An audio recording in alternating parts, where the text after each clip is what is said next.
ભાવનગરમાં જૂની અદાવતને કારણે થોડા દિવસો પહેલા દિનેશ ગોહેલ અને અન્ય 3 આરોપીઓએ અગાઉથી કાવતરું રચીને હાર્દિક ઉર્ફે ટીંચો અને તેના મિત્રોને સમાધાન માટે નારી 10 નાળા નજીક બોલાવ્યા હતા, પણ કંઈક મામલો બની જતા મોટરસાયકલ પર ભાગવા લાગ્યા હતા।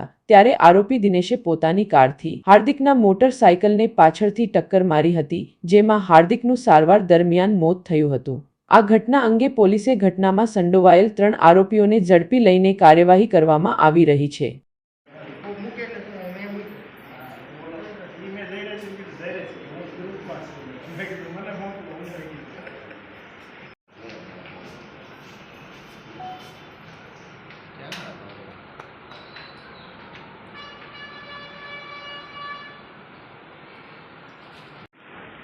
Single light